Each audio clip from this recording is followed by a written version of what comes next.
Alright, hello everybody, and welcome back to the Sledgehammer Wrestling Show, your source for news, rumors, and highlights from the world of professional wrestling. I am Nick Nightmare, coming to you live from New York City.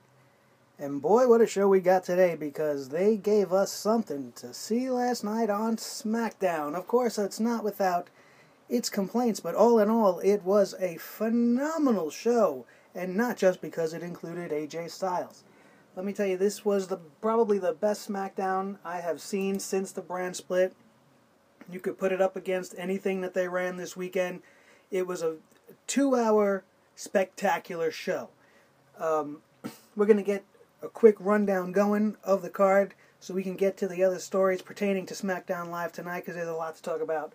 So first we're going to talk how they opened up the show. Shane McMahon and Daniel Bryan unveiled the SmackDown Women's and the Tag Team titles. Now, aside from the apparent lack of creativity in their design department, and we seem to be just taking what we already have and flipping the script a little bit and making it a new color scheme, but all in all, the SmackDown Tag Team Championships are the Raw Championships that are currently being held by the New Day, although they look phenomenally better. Unbelievable. Much better job. The silver of the plate and the dark blue leather in that rounded shape, like it just pops so much more than the world titles on Raw, which to me now look like the bronze medal of wrestling. They look like they got the bronze, and the SmackDown title actually looks like it's better. I would rather have that one. That's just my opinion. It's a beautiful belt. They didn't change it up as they previously promised they were going to give us exclusive brands with exclusive titles that'll differentiate from one to the other, but that's not what they're doing. They're just differentiating the colors as far as it's going right now. But, an unbelievable job on the tag team belts. I love them. I think they're going to look great.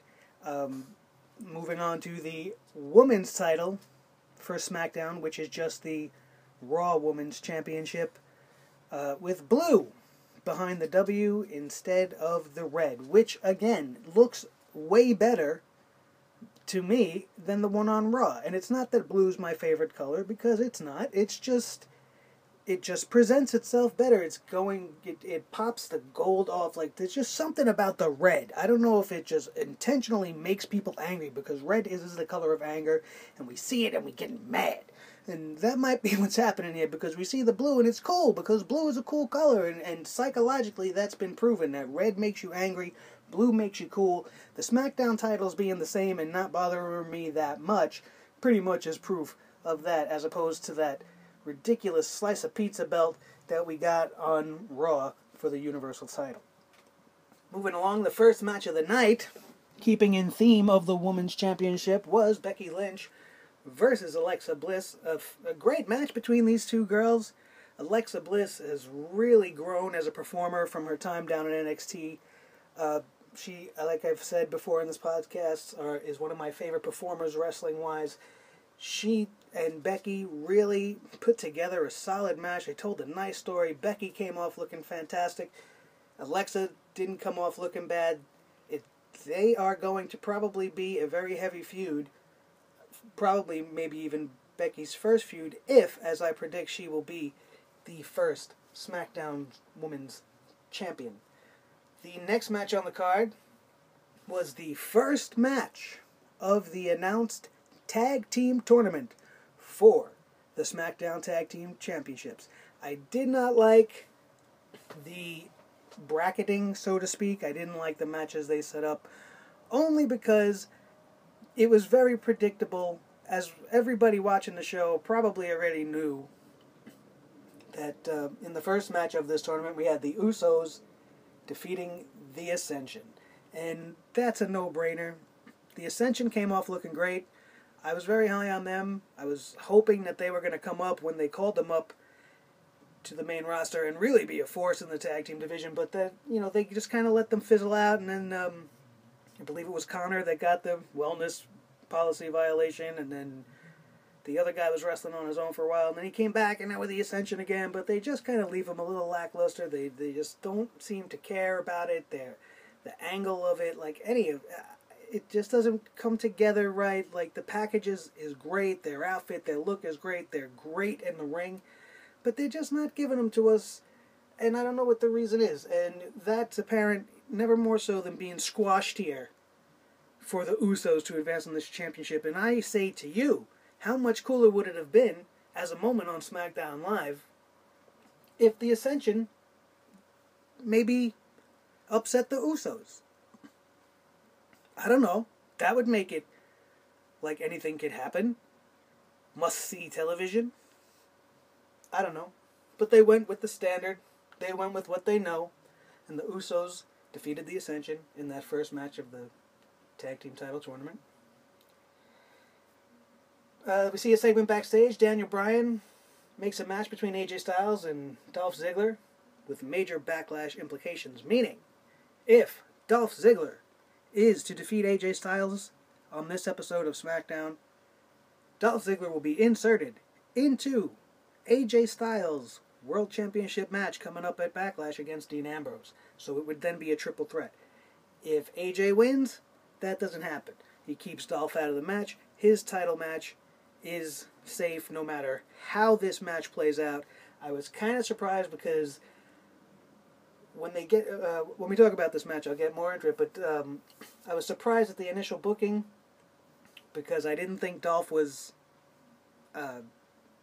after his performance with Dean at the pay-per-view, I just didn't think they were going to be high on him, but they don't really have the talent to just let somebody fizzle away anyway. There's not enough people on SmackDown, so they're carrying him along. I'm really digging his kind of new way he's going, like this pissed off Dolph who don't really give two shits about anything. I think that's going to go somewhere good for him. I think if he really goes down deep with it and he brings it out more and wink wink maybe gets a bodyguard of some type and follow the Shawn Michaels path that obviously works without actually copying Shawn Michaels and still being Dolph Ziggler, and it could work. You can get over, you could be a very big heel, which made this match booking initially to me was like, why are they going to put these guys together? It's going to kill Dolph's momentum, but we'll get to that as we talk about the main event, which is AJ Styles versus Dolph Ziggler, just in a couple of minutes. After that, Daniel Bryan making that matchup, we had Nikki Bella's return to SmackDown, everybody, which the crowd was reacting positively. We were happy at home. Like, we're glad to see Nikki Bella back. They need somebody on that women's division with some experience. She's got it. She's been the longest reigning Divas champion in history. She has legacy to her. It's fantastic to see her there. I hope they don't just waste it. And it looked like they were going that way because she was scheduled to have a match with Carmella. But for some reason, they had Renee Young in the ring, and they wanted to give Nikki Bella some special little interview time just before the bell was about to ring. And Carmella took exception to this and went on to beat the snot out of Nikki Bella, which was surprising to me. How you doing? I love it. I think Carmella will be a tremendous heel in the women's division. She will come over so much well than all red nothing. She's going to be big if she keeps this new attitude, because she's got the New York attitude. Like, she can get it over, man. It's going to be great. I'm so happy that they made this choice and decided to take this chance on Carmella and give her something to do without just smiling around and spelling fabulous, because she's going to be something special. And this rivalry with Nikki Bella is going to set up to do just that. She's going to get this girl over. Nikki Bella's going to look great doing it. She looks great doing everything in the ring. She's gotten so much better from her first entrance into the ring. When they first were really starting to push the Divas Revolution, you still see Nikki Bella was not the quality of a Charlotte and a Becky Lynch, but she worked hard, and even post-injury, she came back in there, and she took this beat down, which remains to be seen if she still got it in the ring. She looked great at SummerSlam, but, that could always just be an adrenaline rush. I think she's going to be just fine. She's going to come off. She's going to be a good girl, the way she probably wants to be, because I think Nikki Bella comes off great as a face for the company. They need good girls. They can't just have a six division with five bad girls four bad girls and Nikki Bella and Becky. It's not going to work, because now that they switched Carmella to the other side, we'll see how that further develops. Randy Orton surprises the world and comes out, 10 staples, poking out his forehead. It made me feel terrible just looking at it. It looks like it hurts as much as it probably does. 10 staples in your head. My God, poor Randy. But he comes out.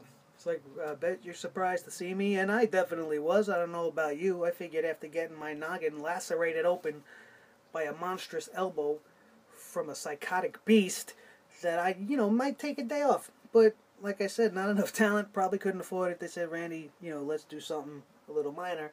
So he's in the middle of his promo. And we get my man Bray Wyatt coming out, rocking in his rocking chair, talking all cryptic, saying all kinds of crazy things. And that makes me believe that Backlash is going to have a match between Randy Orton and Bray Wyatt. And I fully expect Bray Wyatt to win and maybe even incapacitate Randy again, because the Newswire reports that Randy Orton's wife is pregnant and will be expecting their child's delivery, I believe it says, in the next 3 months. And who knows? He might be gone too. They might have this angle, make him do this thing with Bray at Backlash and get Bray over real big, take Randy out, and then, who knows when we'll see him again. Maybe he's going to stay home a little while. Randy Orton's of that status. He can go away and come back whenever he wants. I think it would actually be more effective. I think if they over-drown us in Randy, he gets to us. Unless you turn him into a bad guy, because bad guy Randy Orton is the greatest Randy Orton of all time. I love when he was leading Legacy and he was tearing shit up and he was punting people in the head. And I understand we got to take the move away because the concussion, that's fine.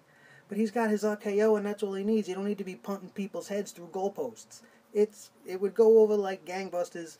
Randy Orton should be a heel if he's going to be full-time on SmackDown. If he's not, then, whatever. Let him go, be with his family, come back, do a match at the Royal Rumble, go away, come back, do a match for WrestleMania. Like, that's fine for me, too. I think I would be able to handle my dosages of Randy Orton better. It's not that I don't enjoy him.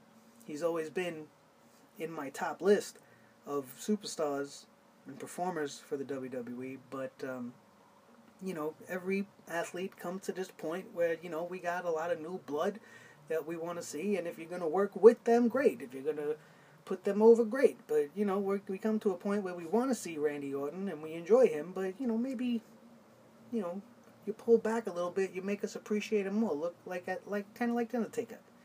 He goes away, so when that 1, 2, 3 times he pops up in a year, it's like, oh man, The Undertaker's here. Brock's a different story because that's his contract, but I think they could play it off with the veterans now, like these guys, Randy and Cena. They can go away and come back and have an impact, and then go do something else and come back and have an impact, and it allows longevity in your character, in the life of your persona. You could always come back fresh, get some new merch out, make some more money. It allows for a lot more for these guys who are coming a little bit more towards the end. And let the guys that are coming up come up and do their thing. So Bray cuts his promo, and then the whole thing happens, and everything goes black, and then we go and we see Shane McMahon backstage. Gets interviewed by some schlub, I forget his name. I don't think it was Todd. If it was Todd Phillips, I'm sorry, Todd Phillips. I just was more taken back by the fact that Shane was pissed that Stephanie McMahon fined Brock Lesnar a measly 500 beans for doing what he did to Shane at SummerSlam. It is funny to me. I was laughing because obviously it's the setup for something bigger. This isn't over between Shane and Brock. He didn't have much to say, but in essence what he said was, it's not over, and we'll see what they do with that. We had the second match in the tag team tournament come alive, and that was American Alpha versus Breezango. Again, American Alpha, everybody listening here and anybody who watches the show knows that they are in the position to probably win this title. We all believe it's probably going to be them and the Usos in the final match, which I don't agree with. I think the Usos should have done the honor, got some of these guys, this younger teams over. Maybe the Usos versus Breezango should have happened, and let Breezango beat the Usos. Upset Mania. It would have been great. You could have even had one of them win the whole thing. Even Heath Slater. He gets Rhino to be his partner. He's now entering into the tournament. If he wins, he gets his contract. But he has to win or else he don't get it. You got a great partner in Rhino. And they should win. They should win their first match just to pop the crowd, just to make everybody believe, holy crap. Maybe I don't know what's going to happen. Maybe I should watch, huh? I don't know, but what do I know? I don't know nothing. I'm just a fan. So we had American Alpha defeating Breezango, as everybody knew.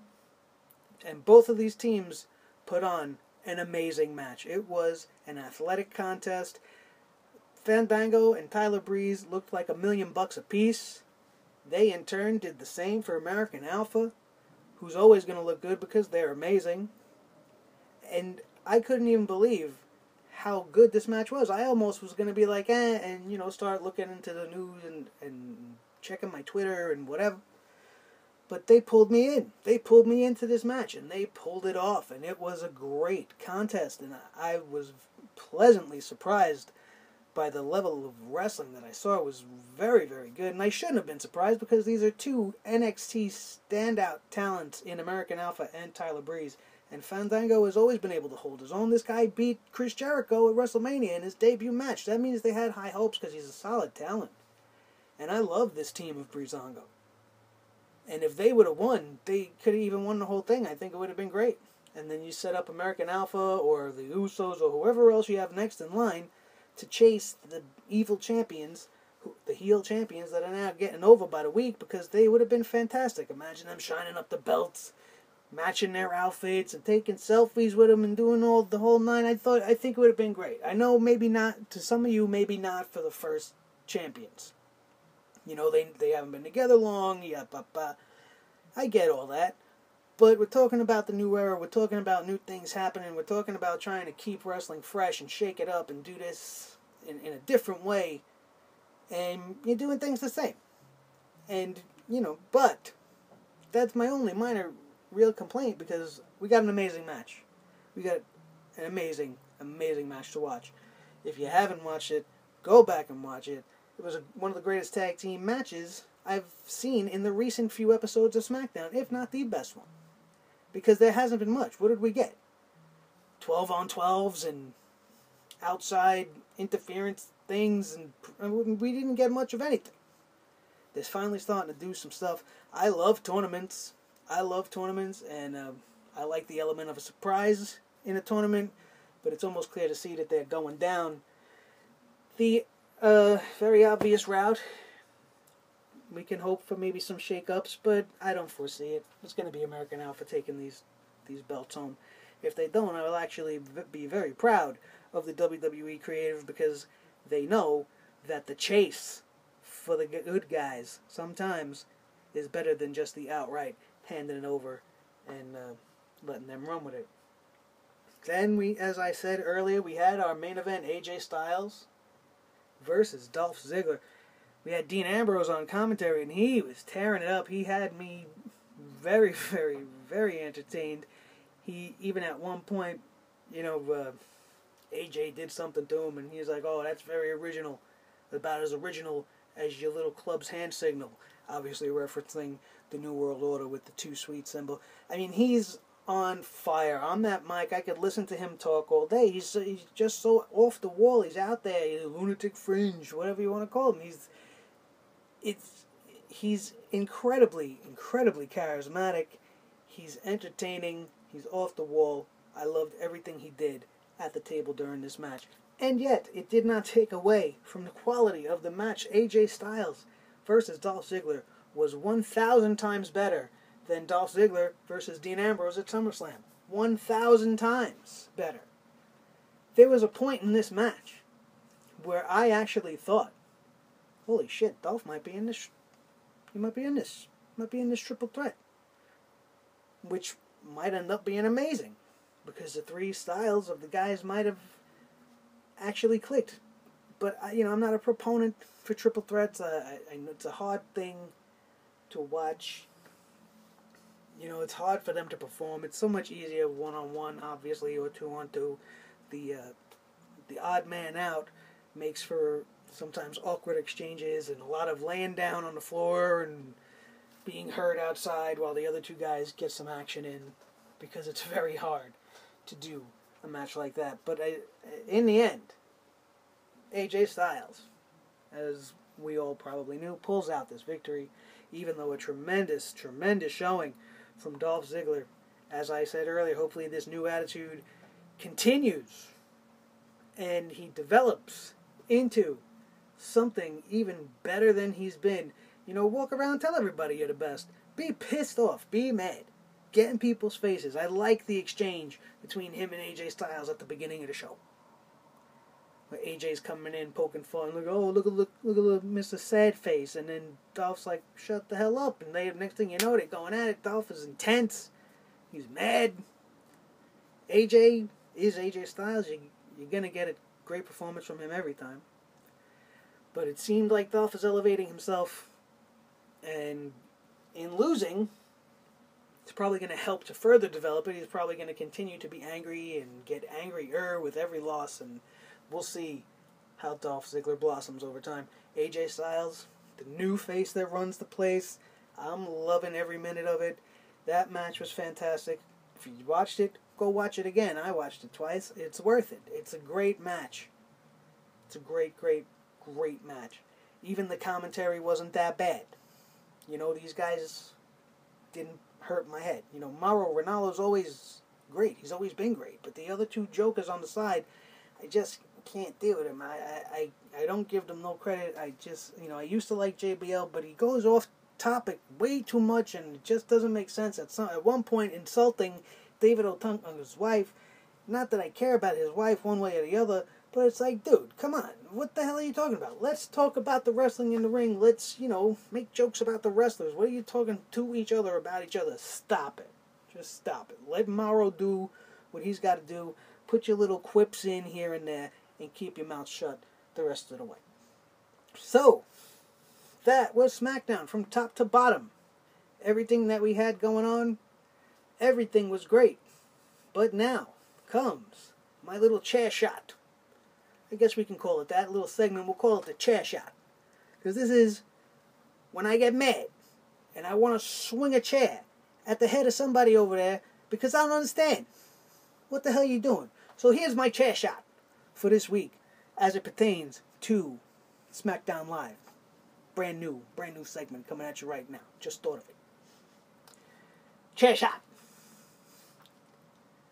Why was Baron Corbin not on this show? Why was Apollo Crews not on this show? More importantly, he is in a feud for the Intercontinental Championship, which was not on the show. Why do they not respect the Intercontinental title? I don't understand it. Make me understand. What's wrong? You had all this time. You could have taken some of the time from other things and give it, at least show him. The Miz was just there talking to Heath Slater, refusing him for his tag team, and then we had no more build for a match that we know is coming, which is the rematch for Apollo Crews and the Miz at the Backlash SmackDown exclusive pay-per-view coming in 3 weeks. Now this first week is over, you're only going to have 2 weeks to further along the story, if you even do that. That's my chair shot. That's my real beef with this episode of SmackDown. Everything else, pretty damn fantastic. Pretty damn fantastic. And before we sign off today, we're going to talk about a little bonus. We got some news that's been floating around today that stems from Talking Smack last night. First, we had the obvious Carmella, she came in and she interrupted Nikki Bella's interview segment. They wrestled around the set. Yada, yada, yada. Standard wrestling, backstage promo stuff. I enjoyed it. Made Carmella look great again. Nikki Bella, look out. She's coming to get you. Look forward to this contest greatly. If they continue to build it this way, it's going to get even better and better as the weeks go by. And maybe we see Nikki Bella and Carmella at Backlash as well. But the big news coming out of Talking Smack, which is not really going to happen that often, is The Miz comes out on Talking Smack with about maybe 5 minutes left to go, maybe a little more, and voices his complaint, as I just did, about why was my title not featured on tonight's match. Now, I believe this was intended to happen, and that he was supposed to come out and interact with Daniel Bryan and be The Miz and complain that he was not on the show. Something we've seen The Miz do a million times before. But something weird happens here. And now I want everybody to pay attention to this very, very important fact in this whole thing. Daniel Bryan and him are going at it verbally. And Daniel Bryan comes right out and says, I never really liked you as a wrestler. In fact, you wrestle like a coward. Those were his words. You wrestle like a coward. The Miz, I think, mistook that as more than it was intended to be, and proceeds to flip the hell out on Daniel Bryan. It was the most amazing promo I have ever seen The Miz cut in my life. It got so intense to the point where he was calling Daniel Bryan a coward, accusing him of being a coward, and he doesn't want to get back in the ring. Then Daniel Bryan says, which might get him in a little hot water, if they would let me, they being the company, if they would let me, I would. I would. So don't tell me I'm a coward. And Miz is like, don't call me a coward. And it just explodes even more and more, to the point where The Miz is really up in Daniel's face, and you could see Daniel's pissed, and he gets up and walks away. Renee Young looked like a scared cat in a box. She looked like she didn't know what to do. She has lost control of the show. She has lost control of this Miz appearance, and he shut her up too. She was trying to get control back and trying to calm him down, and he was like, listen, no, I like your show, I respect you, or whatever he said. He tried not to be disrespectful to Renee, and he's like, but listen, I'm talking to him. Whoa! And then when Daniel Bryan walks away, he proceeds to cut this amazing promo that came from the heart, and everything The Miz said was 110% facts that he was stating about himself. He's not wrong in what he's saying. We all feel this way about the Intercontinental title. We may not feel that way about him as a performer, but The Miz has been here a long time. Daniel Bryan was his trainee when they started the Tough Enough on TV, or NXT, when they started the NXT way back. The Miz was Daniel Bryan's superstar mentor. And now here we are, 10, maybe 12 years later, maybe less, I don't know exact dates. And now, Daniel Bryan says this. But here's the thing. I believe Daniel Bryan was staying in character. I believe he was coming off as the good guy general manager. And The Miz is coming in here as the heel superstar. Why aren't you giving me time on TV? Blah, blah, blah, blah, blah. And I think Daniel Bryan was trying to give like a general manager's explanation and trying to toe the line. And just was saying some things to maybe make us, well, why wouldn't you? Well, I don't really like how you are. I think you wrestle like a coward. You run away from the guys. You don't want to get hit. Blah, blah, blah, blah, blah.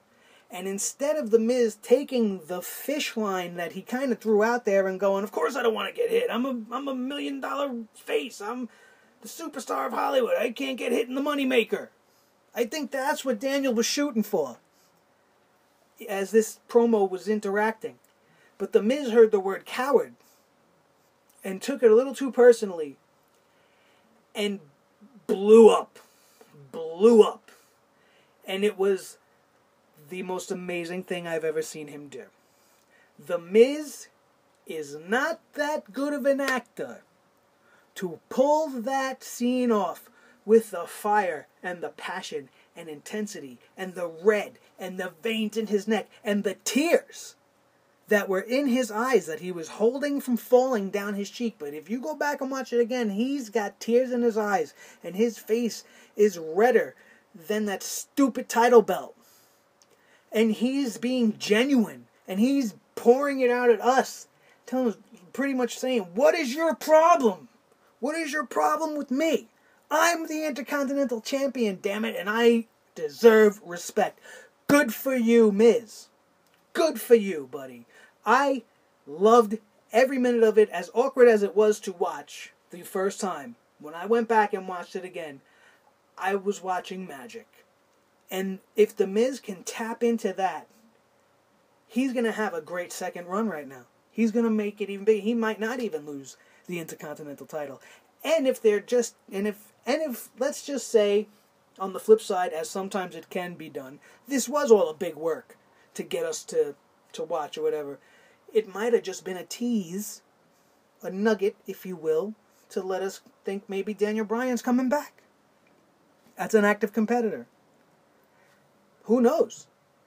I don't know if that would even be good at this point. I mean, because Daniel's always been in and out. You know, maybe if he comes back and gets hurt again, I mean, it's going to make the company look bad. It's going to make him look bad. I don't know what their true intentions are, but he certainly made it known that he wants to wrestle, and he did it live on the network. If they would let me, I would. That sentence speaks volumes about what's going on in this particular case with Daniel Bryan and the WWE. So, once again, if you did not see any of the stuff from tonight, whether it be SmackDown Live itself or Talking Smack, I urge you to go back and watch everything again. If you've watched it, if you haven't, please go watch it. It's the best stuff that they've actually put out so far this week. It was way better than Raw, in my opinion, which I'm entitled to, and I love to share with you. And we're going to wrap it up with that. Not really much more to go over. Hope Becky Lynch wins the world title. I hope they maybe do something different with this tag tournament and not make it so predictable. I look forward to the Nikki Bella-Carmella feud. We'll see how they end up filling out the rest of this card, because you really only have about 3 matches, and you're supposed to put on a 3-hour pay-per-view. You can't do that with about 3 or 4 matches. So you made the girls all in one match in a 6-pack challenge, when you should have maybe had 2 women's matches instead. One, probably didn't want to do 2 simultaneous tournaments, right? So fine. So you have 1 match between your 2 supposed number 1 contenders, or you have a match for the number 1 contendership, and then make them fight later on. I don't know. I mean, I just feel like the 6-pack thing, it's almost like what I said about the triple threat. It's not, it doesn't get me going. Just like, the only battle royal I enjoy all year is the Royal Rumble. I don't like standard battle royals.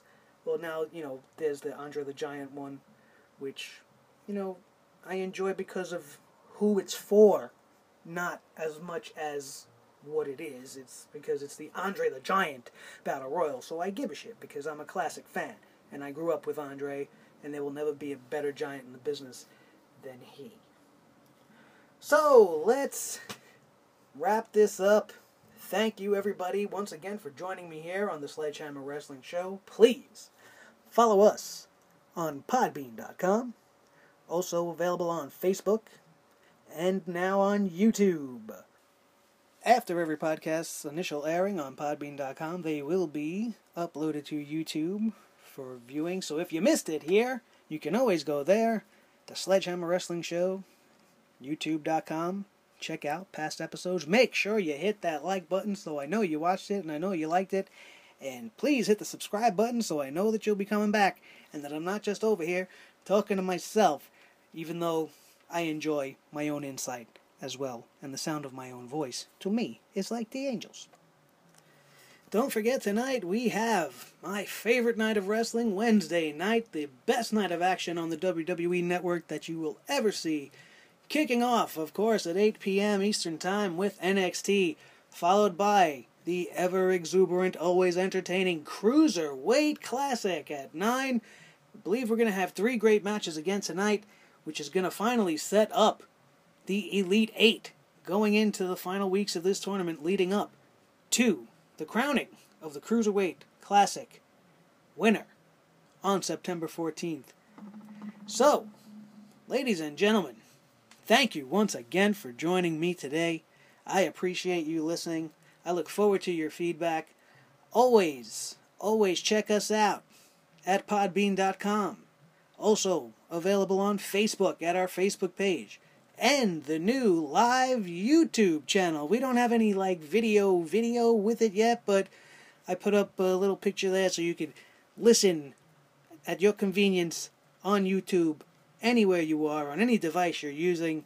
Just go to YouTube, check out the Sledgehammer Wrestling Show, listen to the latest podcast, hit that thumbs up if you like it, hit that subscribe so that I know you like it, and then I'll be making more to entertain my beautiful fan base out there. Thank you once again. This is the Sledgehammer. Have a good one.